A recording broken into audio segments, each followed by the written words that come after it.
আমরা এখন আছি সিলেটে জিন্দাবাজারে আছি। জিন্দাবাজার এলাকায় আমরা ঘুরতেছি। এখন ঘুরতে ঘুরতে আমরা চলে আসছি সিলেটের প্রখ্যাত একজন মনীষী দেওয়ান মরহুম কবি দেওয়ান হাসন রাজার মিউজিয়ামে। তো আমরা এখন আছি মিউজিয়ামের পাশে পানসি রেস্টুরেন্ট দেখতে পাচ্ছেন। পানসি রেস্টুরেন্টের সাথেই হচ্ছে গিয়ে এই হাসন রাজার অবস্থিত। এখানে আমরা ঢুকে দেখতে পাচ্ছি যে অনেক পর্যটকের ভিড়। তো আমরা এখন আস্তে আস্তে ভিতরে ঢোকার চেষ্টা করতেছি, আপনারা আমাদের সাথেই থাকুন।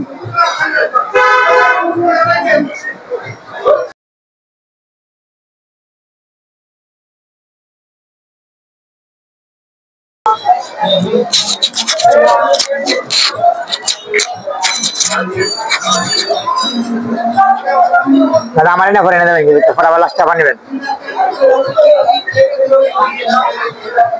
আমরা এখন আছি হাসন রাজা মিউজিয়ামের ভিতরে। তো মিউজিয়ামের যে একজন পরিচালক আছেন ওনার সাথে আমরা একটু কথা বলার চেষ্টা করব। আমরা এখন আছি হাসন রাজা মিউজিয়ামে। তো হাসন রাজা মিউজিয়ামের পরিচালক মিস্টার জাহাঙ্গীর ভাই আমাদের সাথে আছেন। তো আমরা ওনার কাছ থেকে জানতে চাইবো যে এখানে এই মিউজিয়াম সম্পর্কে কিছু কথা শুনবো এবং এখানে ঢুকতে কিভাবে ঢুকতে হয় বা ঢুকলে কি কি দেখা যাবে না যাবে সবকিছু উনি বলবেন। ধন্যবাদ আপনাকে। আসলে আমি যা জায়গায় বসে আছি নিঃসন্দেহে আমাদের একটি ইতিহাস ঐতিহ্যের স্থান। সেখান থেকে আমাদের নতুন প্রজন্মের শিক্ষণের বিষয়ে অনেক কিছু আছে। যে এক সময়ের প্রতাপশালী জমিদার মরমী কবি দেওয়ান হাসন রাজা আপনার মাঝে এখন যে স্থান করে নিয়েছেন একজন মরমী সাধক হিসাবে। এই কথাটি সত্য যে উনি একজন প্রতাপশালী জমিদার ছিলেন এক সময়ে। আজকে আপনারা বা আমরা যারা ইতিহাস ঐতিহ্য ধারণ করি লালন করি সেক্ষেত্রে নিশ্চয়ই এই স্থানটি একটি গুরুত্বপূর্ণ স্থান। আপনাদের প্রজন্মকে যদি ইতিহাস ঐতিহ্যের বাহক হিসাবে গড়ে তুলতে চান তাহলে ইতিহাস ঐতিহ্যের স্থাপনাগুলা অবশ্যই পরিবার পরিজনদেরকে নিয়ে ঘোরার আমি ব্যক্তিগতভাবে মনে করি একটি গুরুত্বপূর্ণ বিষয়। হাসন রাজা আমাদের সিলেটের কৃতি সন্তান, বাংলাদেশের আমি যদি বলি নক্ষত্র তাতে কোনো সন্দেহ নেই। কিন্তু আমাদের যে হাসন রাজা আমাদেরকে যে গান দিয়েছেন আমাদের প্রতিটি গানে আমি মনে করি আমাদের প্রজন্মের জন্য আমাদের জাতির জন্য একটি মেসেজ। আমাদের উনি যে মনোমী চেতনায় যে উনি আমাদেরকে নিজে উদ্বুদ্ধ হয়ে যে উনি গান রচনা করেছেন সেই গানগুলো আমাদের জাতির জন্য মূল্যবান সম্পদ।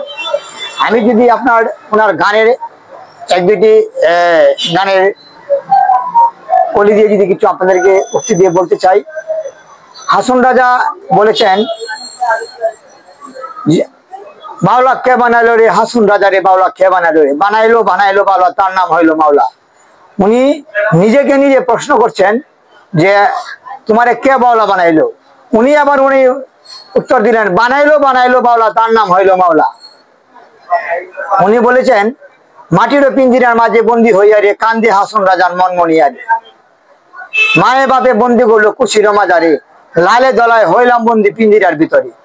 মাটির পিঞ্জিরা বলতে বোঝাচ্ছেন আমাদের দেহটাকে। উনি আমাদের দেহটাকে বোঝাচ্ছেন।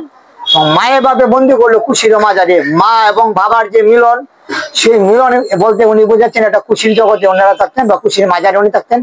লালে দলায় হইলাম বন্দি পিঞ্জিরার ভিতরে রক্ত মাংসের যে আমাদের যে জন্ম সেই জন্মটা আমাদের মায়ের যে পিঞ্জিরার ভিতরে সেই কথাটি উনি এই গানের ভাষায় উনি প্রকাশ করেছেন। উনি আরো বলেছেন হাসন রাজা কয় আমি কিছু নয় রে আমি কিছু নয় অন্তরে বাহিরে দেখি কেবল দয়াময়। উনি বলেছেন যে আশপাশে যা দেখি আসলে কিছুই তো না, সব তো সৃষ্টিকর্তারা দেখে, যেদিকে তাকে দেখে সৃষ্টিকর্তারা দেখেন। উনি আরো বলেছেন মরণ কথা স্মরণ হইল না রে তোর হাসন রাজা মরণ কথা স্মরণ হইল না যখনই মইরা যাইবে মাটি হইবে বাসা কোথায় রইবে লক্ষণ শ্রী কোথায় রঙের রামপাশা। উনি বলেছেন যে হাসন রাজা নিজে প্রশ্ন করছেন যে তোমার কি একবার মরণের কথা কি একবার স্মরণ হয় না। উনি বলছেন যখনই মইরা যাবে মাটি হইবে বাসা আমার যে 3.5 হাত কবর হবে আমাদের বাসা কোথায় রইবে লক্ষণ শ্রী কোথায় রঙের রামপাশা। উনি বলেছেন ওনার যে ওনার দুটি প্রিয় জায়গার নামের কথা বলেছেন। ওনার যে জন্মস্থান সুনামগঞ্জ, এখানে একটা জায়গার নাম লক্ষণশ্রী, আর একটা জায়গা হচ্ছে ওনার যে পৈতৃক বাড়ি বিশ্বনাথ রামপাশা, সেই জায়গার কথা উনি বলেছেন। এই দুটা প্রিয় জায়গার নাম উনি গানের ভাষায় গানের মাধ্যমে কিন্তু উপস্থাপন করেছেন। হার কাইব হারুপুকে মারুল কাইব গুনে, পূর্ণপন্থা নাচি নিয়া যৌবন গেল গুমানে। মৃত্যুর পরে যখন আমাদের কবরবাসী আমরা হব, তখন হার কাইব হারুপুকে মারুল কাইব গুনে, পূর্ণপন্থা নাচি নিয়া যৌবন গেল গুমানে। উনি বলেছেন যে আমি ডাইন বাম না খেয়াল করি, আমি চিন্তা না করি, এই দুনিয়ার মায়ে পড়ে আমার জীবন আমার যৌবন সব বেহুদায় চলে গেল। এইরকম অসংখ্য গানের রচিতা হয়েছে আমাদের মরমী কবি দেওয়ান হাসন রাজা।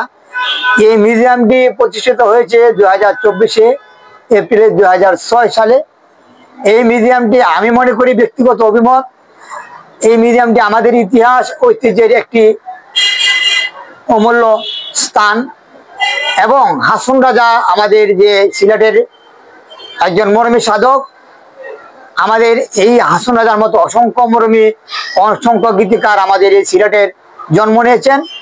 তাদের সম্পর্কে আমাদের প্রজন্মকে সময় সুযোগ করে তাদেরকে জ্ঞান অর্জন করার সুযোগ আমাদের করে দেওয়ার আমি মনে করি আমাদের যারা ইতিহাস ঐতিহ্য ধারণ করে তাদের নৈতিক দায়িত্ববোধ আমি মনে করলাম।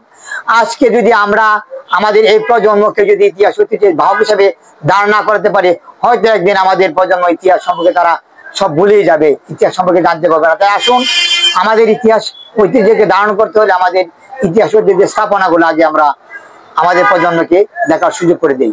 আর মিউজিয়ামে আসলে আমাদের প্রবেশ মূল্য, আপনি বলছেন প্রবেশ মূল্যের কথা, আমাদের প্রবেশ মূল্য মিউজিয়ামে হচ্ছে 20 টাকা প্রবেশ মূল্য। আমাদের সপ্তাহে রবিবার বন্ধ থাকে, আর বাকি 6 দিন আমাদের খোলা থাকে।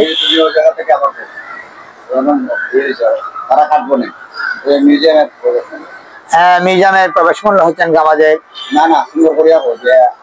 আপনি জিজ্ঞেস করছিলেন যে মিউজিয়ামের ঢোকার প্রসেসিংটা, আপনাকে জিজ্ঞাসা করছিলেন যে আমাদের মিউজিয়ামের যে আপনার প্রবেশ যে বিষয়টা, প্রবেশ আমাদের করতে কি কি লাগে বা কিভাবে ঢুকতে হয়। আমাদের মিউজিয়ামের প্রবেশ মূল্য হচ্ছে আপনার 20 টাকা। 20 টাকা দিয়ে প্রবেশ মূল্য সংগ্রহটি করিয়ে কিন্তু আপনি আমাদের মিউজিয়ামে প্রবেশ করবেন। সেখানে প্রবেশ করার পরই কিন্তু হাসন রাজার ইতিহাস ঐতিহ্যের যে আমাদের যে নিদর্শনগুলো রাখা, সেই নিদর্শনগুলো কিন্তু আপনাদের স্বচক্ষে দেখতে পারবেন। এখানে কিন্তু আমাদের হাসন রাজার ব্যবহৃত গানের পাণ্ডুলিপি, হাসন রাজার ব্যবহৃত সিন্দুক, হাসন রাজার ব্যবহৃত আয়রন, হাসন রাজার ব্যবহৃত অসংখ্য জিনিস, পাশাপাশি হাসন রাজার ছেলে খান বাহাদুর যেমন একটি মজার জিনিসও কিন্তু এখানে শোভা পাচ্ছে। আপনারা সময় সুযোগ করে, আপনারা যারা দেশ এবং দেশের বাইরে যারা আছেন সকলেই কিন্তু সময় সুযোগ করে কিন্তু সিলেটে যখন ভ্রমণের সুবাদে কিন্তু আপনারা এই মিউজিয়ামটি দেখে যাওয়ার চেষ্টা করবেন। ধন্যবাদ।